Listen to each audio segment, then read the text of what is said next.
دا ورو سوال کړی دی چې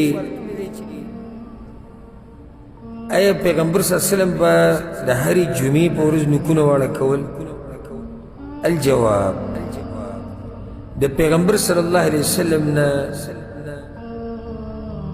د نوکونو د پرې کولو دپاره د جمعې ورځ خاص د دې تحدید نه دی ثابت، نه د پیغمبر صلی الله علیه وسلم وینا شته دې کې، نه هغه داسې کړي دي پخپله. او امام ابن رجب رحمه الله وی په فتح الباری کې پته نشي دا به ستاسو ذهن ته څه مسله راځي که نه. امام ابن رجب وی په فتح الباری کې، بارک الله فیک، فتح الباری د بخاري شرح ده، په دې نوم باندې دوه کتابونه دي، یو د امام ابن رجب دی، دویم د امام ابن حجر دی.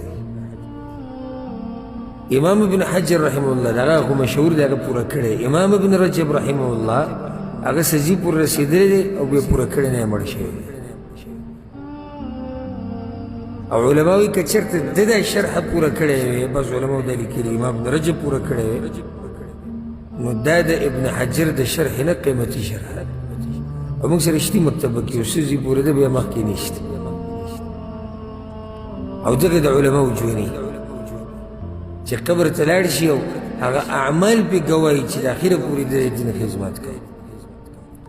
نو امام ابن رجب وایي په فتح الباري کې دا فایده ګورئ چې دې د رسول الله راځي که نه روزانه به داسې فواید اورئ که تاسو په لکو ریالونه ولګوئ که نه دا تاسو نشي ویلی.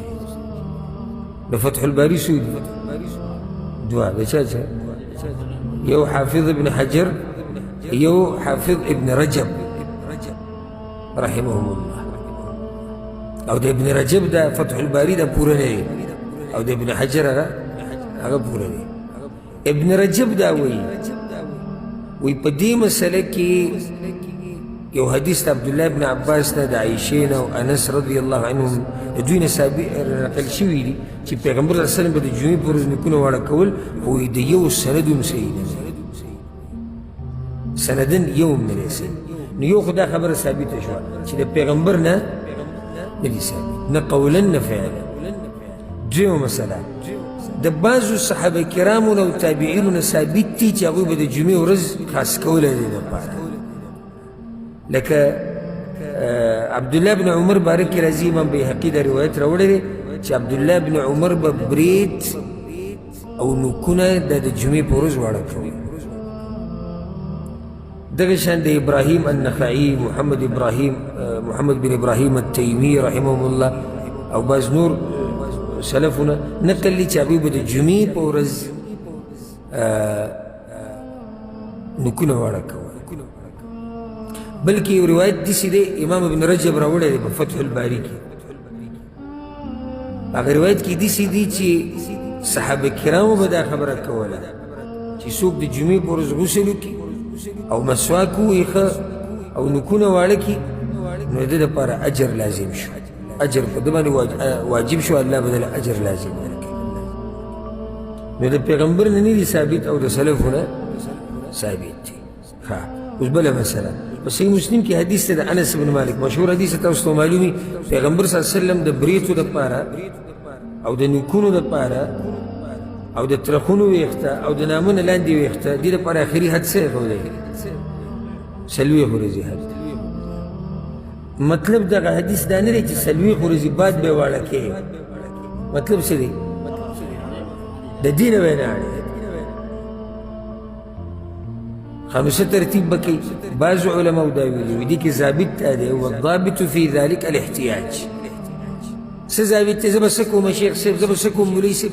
خپل ضرورت ته ګوره. د ټولو خلکو برید یا د نامنه لاندې ویښته یا د ترخونو ویښته دا یو شان خو نه غټېږي، نه نوکونه یو شان غټېږي.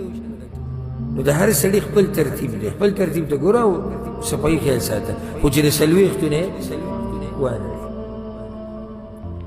نو ولې د سلفو د جمعې د ورځ خاص کړې؟ بعضو امام ابن حجر رحمه الله هغه دا خبره ذکر کړې ده، وی لازم نه ده، دا خو مه وایي چې ضابط دي کې څه دی کوي به څه ضرورت ته دي که د جمعې ورځ راغله که د هفتې راغله که د بوت راغله که 2 ورځې که 3 استقبل ده خو امام ابن حجر وایي که چېرته څوک د جمعې د ورځې انتظار کوي نو ډېره ښه ده ولې ډېره ښه ده